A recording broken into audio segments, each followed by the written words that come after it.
आदाब, नमस्कार, सत श्री अकाल, जय हिंद। पेशे खिदमत है हफ्तावार प्रोग्राम हमें भी है कुछ कहना। दोस्तों, मुझे एक शेर याद आ गया। वो शेर कुछ ऐसे है कि इन अंधेरों में जियोगे कब तक। बहुत मुख्तलिफ सा शेर है। मुख्तलिफ कहते हैं, छोटा सा शेर, छोटी बहर का शेर है ये। हर एक शेर का एक मीटर होता है। ये छोटे बहर का शेर है ये।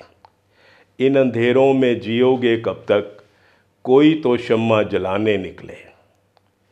ये शेर दोस्तों मैंने इसलिए पढ़ा कि मैं अपने सामीन कहते हैं, जो देखते हैं या सुनते हैं, उनसे ये बात कहना चाहता हूँ आज। सबसे पहले प्रोग्राम के शुरू में ये बताने के लिए कि हम ये प्रोग्राम क्यों करते हैं। क्योंकि प्रोग्राम कोई भी अगर कुछ करता है तो उसके लिए उसके पीछे कोई कारण होता है, कोई उद्देश्य होता है, कोई मकसद होता है, कोई मोटिव होता है।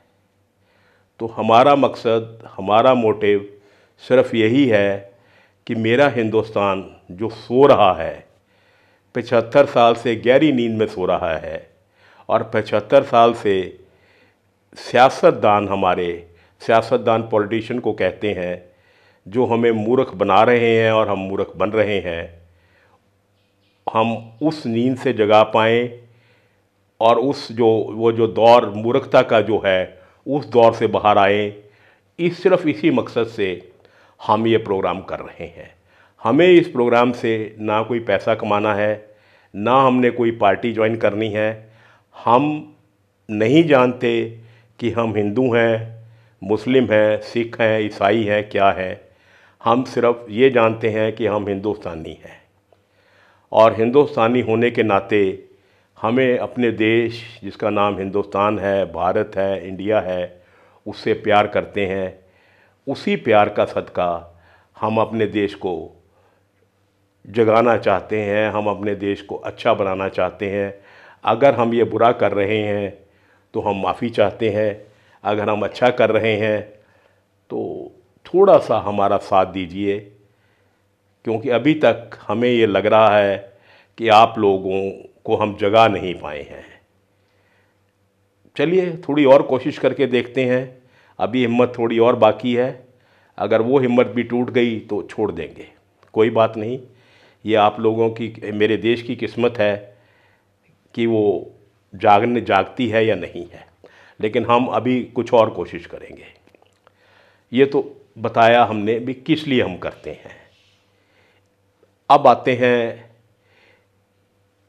ये जो अभी मैंने देखा, सुना, आप सब ने देखा, इस हमारे हिंदुस्तान के 75 साल की सफ़र में सबसे बड़े जो हमारे कद्दावर लीडर थे, प्रकाश सिंह बादल साहब, जो 5 बार हमारे वज़ीर आला मतलब चीफ मिनिस्टर रहे, और मरकज़ी काबीना कहते हैं, सेंट्रल गवर्नमेंट ऑफ इंडिया में भी वो वज़ीर रहे। 70 साल जिनका सियासत का सफ़र था, उनका भी अंतिम अरदास हुई परसों। मैंने देखा उसमें कौन आया, मैं किस किस का नाम लूँ, कौन आया, लेकिन जो नहीं आया मैं उसका ज़िक्र ज़रूर करना चाहूँगा। और उससे जाने वाले को फ़र्क नहीं पड़ता दोस्तों। जो चला गया वो तो चला गया, लेकिन जो लोग जानबूझकर नहीं आए, उनसे उनका कद बड़ा नहीं होता, ये वो बात समझ ले। उनका कद छोटा होता है और छोटा हुआ है। उनमें सबसे बड़ा नाम खास आदमी पार्टी का है। मैं आम आदमी पार्टी नहीं कहता, इसे खास आदमी पार्टी कहता हूँ।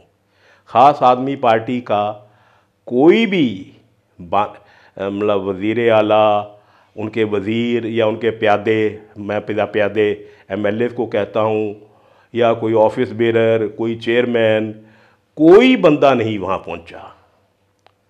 ये वो क्या दिखाना चाहते थे, कोई मेरे ख्याल हिंदुस्तान का कोई आदमी समझ नहीं पाया होगा।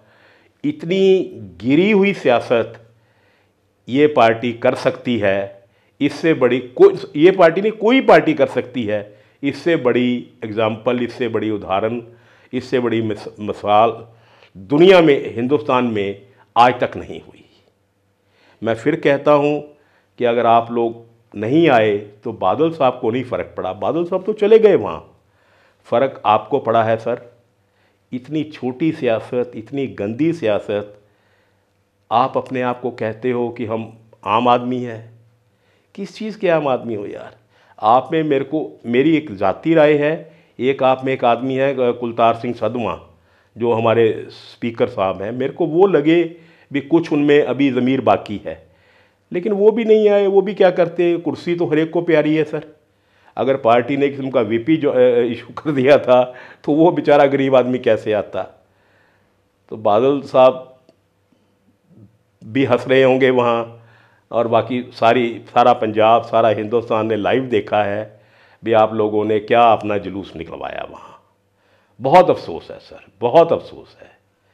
एक बात इसी खास आदमी पार्टी के साथ जुड़ी हुई, अभी कल हमारे पंजाब के वज़ीर आला एक हिंदुस्तान के बहुत बड़े चैनल पर एक इंटरव्यू में कह रहे थे कि जो हमारे एलओपी हैं कांग्रेस पार्टी के, वो 22 के इलेक्शन से पहले उनको मिले और उन्होंने ये शर्त रखी कि मैं आम आदमी पार्टी ज्वाइन करने को तैयार हूँ, मुझे आप चीफ मिनिस्टर बनाइए।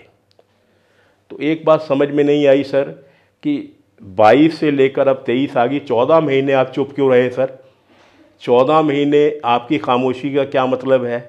क्या आप इतने बड़े नजूमी हैं? नजूमी कहा जाता है पामिस्ट को। आप इतने बड़े नजूमी हैं, आपको पता था कि चौधरी संतोख सिंह ने मरना है और वहाँ बाई इलेक्शन होना है, वहाँ ये जुमला इस्तेमाल करना है। ये जुमला ही था सर।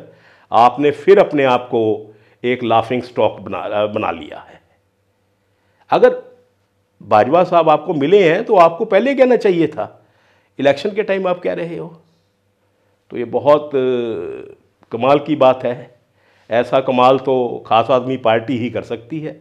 मैं इस मुद्दे पर नहीं जा रहा भी कौन जीतेगा कौन हारेगा। सियासत, आपके पास हुकूमत है, आपके पास पावर है, बहुत कुछ मैनिपुलेशन हो सकती है। वो 13 तारीख को लोगों को पता लगेगा। और एक सीट हारने से कोई फ़र्क ना आपको, ना खास आदमी को पड़ेगा, ना कांग्रेस को पड़ेगा, ना जो हमारी मौजूदा सरकार है बीजेपी की, उसको फ़र्क पड़ेगा। क्योंकि साल बाद जनरल इलेक्शन आ रहे हैं। ये तो वैसे ही एक मीडिया ने हाइफी क्रिएट कर दिया, इसलिए ये सब हो रहा है।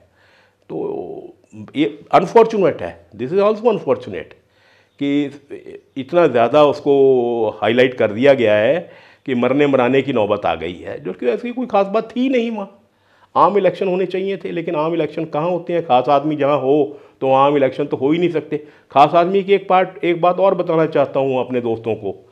खास आदमी के जो सुप्रीमो साहब हैं, जो कहते हैं कि हम बहुत ही कट्टर ईमानदार कट्टर असूलों वाले हैं, वो एक दिल्ली स्टेट के वज़ीर आला है। दिल्ली स्टेट नहीं है, अभी दिल्ली पूरी स्टेट नहीं है सर। वो सारे हिंदुस्तान में अकेले चीफ मिनिस्टर हैं जिनके पास 2 स्टेट की सिक्योरिटी है, क्योंकि वो आम आदमी है। दूसरा, उन्होंने अपना मकान 45 करोड़ का या 40 करोड़ का मकान उन्होंने नया लिया है, क्योंकि वो आम आदमी है। तो ये आम आदमी की तर्जमानी ये लोग कर रहे हैं ये पंजाब में और दिल्ली में। सो देख लीजिए हिंदुस्तान में आम आदमी क्या होता है और आप और मैं जैसे फिर क्या हो गए, फिर आम से नीचे क्या होता है वो देख लीजिएगा। चलिए, अब एक छोटे से और बहुत इम्पॉर्टेंट मुद्दे पर बात करनी लाजमी है, जो अभी खास आदमी पार्टी की सरकार ने एक तरफ़ा फ़ैसला लिया, ये सरकारी दफ्तरों का टाइम बदलने का, जो 7:30 से 2 बजे किया। एक ख़ास आदमी पार्टी के स्पोक्स पर्सन हैं, मिस्टर बासी हैं शायद, वो मुख्तलिफ़ चैनल्स पर बहुत एग्रेसिवली बोलते हैं, किसी दूसरे को बोलने नहीं देते। उन्होंने अभी पिछले रोज़ एक चैनल पर यह कहा कि इस फैसले से लोगों की सेहत इम्प्रूव हो जाएगी। तो being a senior doctor of Punjab, मैं बासी साहब को और खास आदमी पार्टी को ये बताना चाहूँगा कि पहले तो 7:30 बजे जिस एम्प्लॉई ने, तकरीबन 3-3.5 लाख हमारे एम्प्लॉई हैं पंजाब में, जिन्होंने दफ्तर पहुंचना है, तो वो जो आपने योगा शुरू करवाया था वो तो ठन ठन गोपाल है जी। क्योंकि 7:30 जिसने पहुंचना है वो योगा तो सोच भी नहीं सकता, ठीक है ना जी। दूसरा, हम ये मान लें कि हमारे सारे एम्प्लॉयज़ 7:30 पहुंच रहे हैं, जो लोकल भी और बाहर वाले भी, मान लें एक बार, क्योंकि आपका मान लेते हैं हुक्म, सब मान रहे हैं, 7:30 सब पहुंच रहे हैं, तो 7:30 से पहले कोई दुनिया का आदमी नाश्ता नहीं करता, आप भी नहीं करते होगे, ठीक है ना सर। तो वो नाश्ता सब दफ्तर में आके करते हैं। तो आध घंटा दफ्तर के टाइम का वो गया तेल लेने, ओके सर।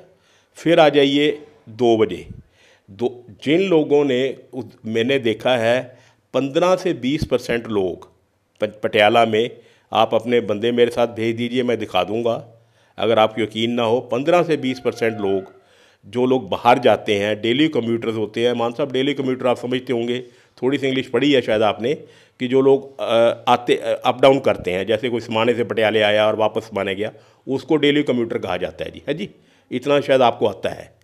तो वो 15% लोग ना अपना लंच करके जाते हैं, तो लंच करने में आध घंटा उनका फिर लग जाता है, आध घंटा सवेरे, आध घंटा दोपहर को, 1 घंटा हो गया जी बर्बाद। अच्छा, अब लगाइए दूसरा, 2 बजे जो जा रहे हैं घर, जो लोकल है वो भी 2:30-3 बजे पहुंचता है घर, फिर घर जाके नहाएगा। जो डेली कम्यूटर है, मैं समाना और पटियाले की बात कर रहा हूँ, पटियाले से समाना या नाभा ही लगा रहा हूँ, मैं लुधियाना या की बात नहीं कर रहा, क्योंकि लुधियाने से भी बहुत लोग आते जाते हैं, चंडीगढ़ से बहुत आते हैं, मैं उनकी बात नहीं कर रहा, मैं सिर्फ समाना और नाभा की बात कर रहा हूँ। वो भी लोग 3, सवा 3 बजे घर, क्योंकि जाते ही नहीं, उनको बस मिल जाएगी 10-15 मिनट, वो 3:30 बजे घर पहुंचेंगे, फिर नहाए धोएंगे, हाथ मुँह धोएंगे, 4 बजे वो लंच करेंगे। जो आदमी 4 बजे लंच करेगा वो रात को खाना क्या खा पाएगा? कोई दुनिया का सियाना आदमी इसका जवाब बड़े आराम से आंखें बंद करके दे सकता है। इस फैसले से एक फ़ायदा ज़रूर होगा कि पंजाब में 2.5 महीने के लिए रात के खाना लोगों का जो छूट जाएगा, उससे कुछ अन्न की बचत हो जाएगी, ये बात पक्की है। शायद ये आपने इसलिए किया हो। अच्छा, अब इसकी एक छोटी सी एक मैंने और इसमें रिसर्च की। हमारे जो पिछले पावर कॉरपोरेशन के चेयरमैन साहब थे, मैं उनका नाम नहीं लूँगा, मैंने उनसे कल बात की फ़ोन पर, उन्होंने बताया, उन्होंने मेरे को कहा कि डॉक्टर साहब भी हमने भी ये टाइमिंग चेंज किए थे 1-2 बार, लेकिन तब इसलिए करने पड़े, तब मानसून नहीं आया था, बारिश लेट हो गई थी, 10-15 दिन हमने किए थे, जैसे ही बारिश आई हमने वो टाइम रिस्टोर कर दिए थे, लेकिन तब 7:30 नहीं 8 बजे किया था। एक बात। दूसरी बात इस पे जो आपने किया है, ये बात सरकार कबूल कर रही है कि हम बिजली की बचत हम कब करते हैं किस चीज़ की सर? जब हमारे पास उस चीज़ की कमी हो। तो सरकार ने ये कबूल किया है कि ये 2-2.5 महीने, क्योंकि गर्मी बढ़ेगी, मरकरी इंक्रीज़ होगा, गर्मी 40, 42, 43, 44, 45 तक आम हो जाती है हमारे, तो तब पावर कंजम्पशन ज़्यादा हो जाती है, तो अब बिजली की कमी होगी क्योंकि हमारी प्रोडक्शन कम है। तो ये आपने कबूल किया है कि प्रोडक्शन कम है, आप चाहे जितना मर्जी आप कह दो कि ये आपने, सरकार ने मान लिया है कि हमारी प्रोडक्शन कम है, इसलिए उस बिजली को हम बचाने, उसकी कमी को दूर करने के लिए हम दफ्तरों का टाइम कम बदल रहे हैं। इससे 350 मेगावाट बिजली बचा करेगी, बिल्कुल बचा करेगी सर, कोई दो राय नहीं, ये आपकी फिगर ठीक है। लेकिन एक बात का जवाब दीजिए, हमने प्रोडक्शन की तरफ ध्यान क्यों नहीं दिया? यहाँ मैं सुखबीर सिंह बादल को मुबारकबाद देना चाहूँगा। जब 12 से, मैं तब जॉब में था, 12 से 17 में जब उनकी सरकार थी सर, जब 12 से 17 में उनकी सरकार थी, तब 3 बड़े थर्मल लगे थे, गोविंदवाल, नाभा एंड तलवंडी साबो। वो उनसे बिजली इतनी हमारे पंजाब में होने लगी कि पंजाब पावर सरप्लस स्टेट हो गया था। वो पीपीए, पावर परचेज एग्रीमेंट को कंट्रावर्शियल थे, मैं उस पर नहीं जाऊंगा, क्योंकि उसका ऊपर ना कांग्रेस सरकार ने काम किया ना आपने किया है, साल आपको भी हो गया। हालांकि आपने जो वोट्स आपने मांगी हैं उसी पीपीए के ऊपर मांगी हैं कि उसमें पैसा दिया गया है, लेकिन काम आपने भी नहीं किया। शायद वो लड्डू कहीं ना कहीं आप लोगों को भी मिल चुका है। वो भी एक डिफरेंट बात है। लड्डू तो मिलते रहते हैं सियासत में, कोई जितना मर्जी कह ले, लड्डू उसको मिलता ही मिलता है। लेकिन मैं प्रोडक्शन की बात कर रहा हूँ। आपने प्रोडक्शन की तरफ कोई ध्यान नहीं दिया। अगर आपने ध्यान दिया होता तो ये आज नौबत ना आती। आप सिर्फ, आपकी सरकार, आम आदमी की, खास आदमी की सरकार सिर्फ गप्पे मारने में एक्सपर्ट है, सब्ज बाग दिखाने में एक्सपर्ट है। और अच्छा, आपके जो बिजली मंत्री हैं वो तो कहीं नज़र ही नहीं आते बेचारे, उनका तो कहीं नामो निशान ही नहीं है। वो तो हुए ना हुए बेचारे बराबर हैं। हमारे पावर कॉरपोरेशन के चेयरमैन साहब हैं जिनके बारे में कहा जाता है कट्टर ईमानदार, कट्टर वो, टक्कड़ वो, ठट्टड़ वो, पता नहीं क्या कुछ कहा जाता है। और ये भी कहा जाता है कि वो लगना, वो एक्सटेंशन नहीं लेना चाहते थे। आप और आपके बिजली मंत्री उनके घर के चक्कर काटे, उनके पाँव को हाथ लगाया है, उनकी उनकी बहुत चमचागिरी की, तब वो जाके माने। हो सकता है ये बात ठीक हो, मैं इस पर कोई वो नहीं कहूँगा कि नहीं होगी, हो सकता है ये ठीक हो। लेकिन उन्होंने आपको राय नहीं दी कि सोलर प्लांट आप लोगों ने वादा किया था, अगर 1 साल में आपकी सरकार सरकारी इदारों पर, सरकारी दफ्तरों पर, सरकारी रेस्ट हाउसेस पर आपने सोलर, और सरकारी स्कूल्स पर, सरकारी कॉलेजेस में अगर सोलर प्लांट लगा दिए होते तो आज ये सरकारी दफ्तरों का टाइम बदलने की नौबत नहीं आती। उससे कम से कम आप 500 साढ़े 500 मेगावाट बिजली बचा सकते हैं। लेकिन कोई ध्यान नहीं उसकी तरफ। और तो और वो जो चेयरमैन साहब जिनका मैं जिक्र कर रहा हूँ, कट्टड़ ईमानदार, कट्टड़ लायक, उनके अपने पटियाला हेड ऑफिस में 3 मेन बिल्डिंग है। हेड ऑफिस माल रोड पर, शक्ति विहार, शक्ति सदन, वहाँ भी आज तक सोलर प्लांट नहीं लगा। रेस्ट हाउस है पावर कॉलोनी में, वहाँ नहीं लगा। रोपड़ नहीं लगा, बठिंडा नहीं लगा, लहरा मोहब्बत नहीं लगा। बिजली बोर्ड के किसी दफ्तर में, किसी रेस्ट हाउस में आज तक वहाँ सोलर नहीं है। पुराने लगे हुए हैं जो चल नहीं रहे। अनंतपुर साहब एक पुराना था, लेकिन मेरा ख्याल है वो चल नहीं रहा। चिराग तले अंधेरा सर। आम आदमी, खास आदमी की सरकार को मैं एक बात ज़रूर कहना चाहूँगा आखिर में कि अगला साल फिर आने वाला है, प्रोडक्शन आपने फिर नहीं बढ़ानी, तो अगले साल के लिए एक बहुत अच्छी आपको राय दे रहा हूँ कि सरकारी कर्मचारियों को थोड़ा और फ़ायदा दीजिए, थोड़ा और लाभ दीजिए। इन सब के दफ्तर शिमले शिफ्ट कर दीजिए। बेचारे 2-2.5 महीने आपके गुन तो गए ना, तो उनका कुछ फ़ायदा तो कीजिए। ये आप कर सकते हैं, ये ज़रूर कीजिए। इससे आपकी अगली 27 में पंजाब के इलेक्शन होने हैं। 4 साल ये करते रहिए, इनका हेडक्वार्टर शिमले करते रहिए, और आपकी अगली सरकार पक्की है। एक बहुत खूबसूरत शेर से मैं अपनी बात ख़त्म करना चाहूँगा। बर्बाद गुलिस्तां करने को एक ही उल्लू काफ़ी है। बर्बादे गुलिस्तां करने को एक ही उल्लू काफ़ी है। हर शाख पे उल्लू बैठा है, अंजामे गुलिस्तां क्या होगा। शुक्रिया, थैंक यू। खुश रहिए, आबाद रहिए।